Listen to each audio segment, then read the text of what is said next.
तो कहानी की शुरुआत होती है एक लड़की को दिखाते हुए जिसका नाम एना होता है और वो अपने दोस्त के कहने पर एक बिलियनियर एंटरप्रेन्योर का इंटरव्यू लेने के लिए जाती है।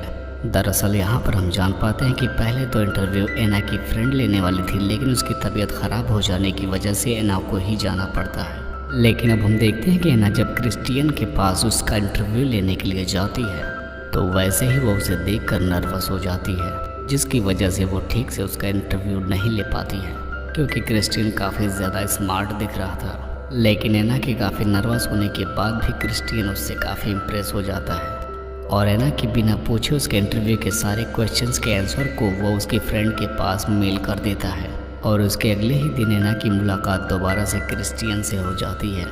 अब हम देखते हैं कि एना जिस शॉप पर काम करती हैं वहीं पर क्रिस्टियन भी आया होता है। यहाँ पर वो एना को ऑफ़र देता है कि वो उसकी फ्रेंड के न्यूज़ आर्टिकल्स के लिए फ़ोटोशूट भी करवा सकता है अगर वो उसके साथ कॉफ़ी पीने के लिए रेडी हो तो। अब क्रिस्टियन की बात सुनने के बाद एना उसके ऑफ़र को एक्सेप्ट कर लेती है, जिसके बाद अब क्रिस्टियन फ़ोटोशूट कंप्लीट करने के बाद एना को अपने साथ कॉफ़ी पीने के लिए लेकर जाता है। और यहाँ पर एना से बात करते हुए क्रिस्टियन को पता चलता है कि एना बिल्कुल उसके नेचर के अपोजिट है। एक तरफ जहाँ पर क्रिस्टियन प्यार और मोहब्बत पर बिल्कुल यकीन नहीं करता, वहीं दूसरी तरफ एना को प्यार मोहब्बत बहुत ही पसंद था। अब एना की पसंद जानने के बाद क्रिस्टियन अचानक से उसके पास से उठकर वहाँ से जाने लगता है और जाने से पहले वो एना से कहता है कि वो एना के लायक नहीं है। अब क्रिस्टियन की बात सुनने के बाद एना को भी काफ़ी बुरा लगता और वो वहाँ से जाने लगती है। लेकिन अब कुछ टाइम बाद ही एना को एक पार्सल मिलता है जिसके अंदर एना की एक फेवरेट बुक होती है और उसी में एक क्रिस्टियन की तरफ से सॉरी कार्ड भी होता है जो कि उसने उसके साथ बुरा बर्ताव किया था। तभी एना की फ्रेंड उसकी ग्रेजुएशन कंप्लीट होने की खुशी में उसे एक बार में लेकर जाती है और बार में आने के बाद एना यहाँ पर ओवर ड्रिंक कर लेती है और अब वो क्रिस्टियन को बार बार फ़ोन करके उससे कहती है कि वो उसकी गिफ्ट को अब वापस कर देगी और उसके बिहेवियर के लिए वो उसे कभी माफ़ नहीं करेगी। अब एना की ऐसी बात सुनने के बाद क्रिस्टियन तुरंत उसी बार में पहुंच जाता है जहां पर एना थी और वहां से वो एना को साथ में लेकर अपने होटल में चला जाता है। अब सुबह के टाइम जब एना को होटल रूम में होश आता है तब वो सोचती है कि रात के टाइम क्रिस्टियन उसके साथ ज़रूर इंटीमेट हुआ था। लेकिन यहाँ पर क्रिस्टियन एना से कहता है कि उसे घबराने की कोई भी ज़रूरत नहीं है, वो जैसा सोच रही है उनके बीच ऐसा हुआ ही नहीं है। जिसके बाद वो वापस एना को उसके घर पर पहुंचा देता है। जिसके बाद क्रिस्टियन के इस बिहेवियर पर एना भी खुश हो जाती है। जिसके बाद अब ये दोनों एक दूसरे से फिर से रेगुलर मिलने लगते हैं। इसी बीच क्रिस्टियन एना से बताता है कि वो उसके पीछे रिलेशनशिप में तभी आएगा जब वो उसके नॉन डिस्क्लोजर एग्रीमेंट पर साइन कर देगी। अब क्रिस्टियन की बात सुनने के बाद एना उससे उसके एग्रीमेंट के बारे में डिटेल में पूछने लगती है। तब यहाँ पर क्रिस्टियन उसे बताता है कि एग्रीमेंट में यही लिखा हुआ है, तुम्हारे रिलेशनशिप में आने के बाद मेरा तुम पर पूरा तरीके से कंट्रोल रहेगा। तुम क्या खाओगी, कहाँ रहोगी, कैसे रहोगी, किस तरीके से रहोगी, यानी तुम्हारा सब कुछ मेरे ही कंट्रोल में रहेगा। और आगे बताते हुए क्रिस्टियन उससे कहता है कि उसके रिलेशनशिप में एना उसे खुद से टच नहीं कर सकती। अब इसके बाद वो एना को एक रूम में लेकर जाता है जिसे वो रेड रूम कहा करता था। यहाँ पर वो एना को बताता है कि वो जब भी सेक्स करेंगे तो वो इसी कमरे में करेंगे और उसे पूरे रिलेशनशिप में सबमिशन बनना पड़ेगा और वो उसका मास्टर रहेगा और जब भी वो कोई गलती करेगी तो उसके साथ वो सेक्स करने के टाइम उसे पनिश करेगा। अब क्रिस्टियन एना को सब कुछ बताने के बाद उसे कॉन्ट्रैक्ट पर रिसर्च करने के लिए कहता है और वो उससे कहता है कि वो जब भी रेडी हो जाए तो वो उसके कॉन्ट्रैक्ट पर साइन कर दे। अब यहाँ पर एना क्रिस्टियन की बात से अक्वर्ड हो जाती है और अब घर से आने के बाद वो क्रिस्टियन को इग्नोर करने लगती है। अब क्रिस्टियन भी खुद को इग्नोर होता हुआ देखकर एना को कन्विंस करने की बहुत सारी कोशिश करता है, जिसकी वजह से वो उसे बहुत सारे गिफ्ट भी भेजता है और उसको चलने के लिए एक लग्जरियस कार भी देता है। अब क्रिस्टियन की काफ़ी रिक्वेस्ट करने के बाद एना भी सबमिशन पर रिसर्च करने के लिए रेडी हो जाती है।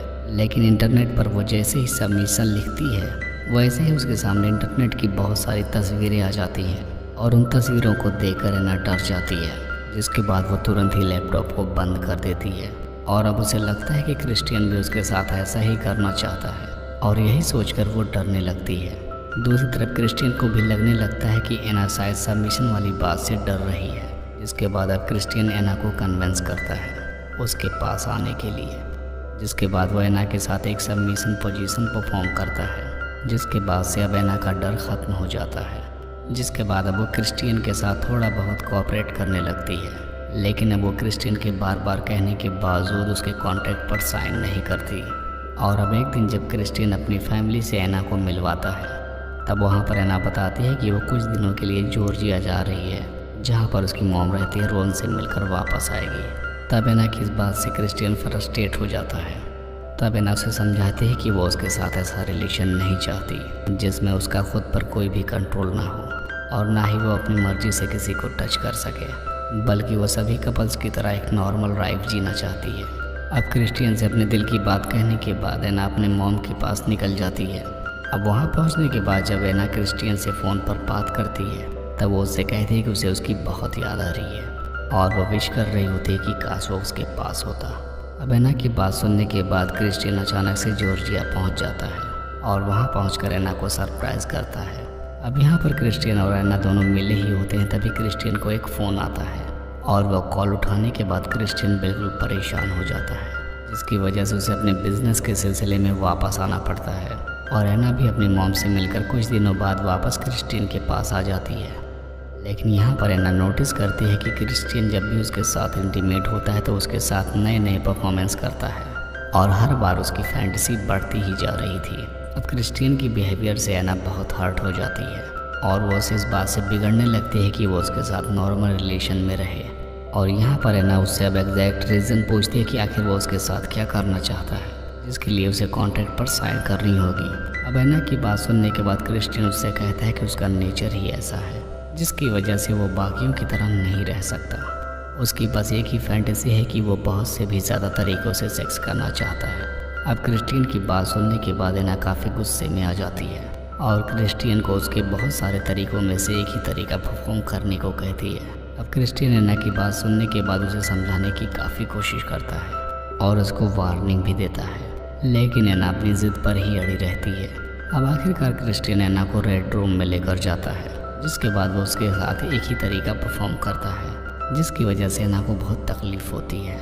लेकिन इसी बीच एना देखती है कि उसे जितनी ही तकलीफ़ हो रही है क्रिस्टियन को उतना ही मज़ा आ रहा था और इस बात से एना को क्रिस्टियन से नफ़रत हो जाती है और वो उसे छोड़कर वहाँ से हमेशा के लिए चली जाती है। और जाने से पहले वो क्रिस्टियन से कहते हैं कि वो वैसी बिल्कुल नहीं जैसा वो उसे समझता है और आगे से वो कभी उससे मुलाकात तक नहीं करेगी। और इस मूवी का फर्स्ट पार्ट यहीं पर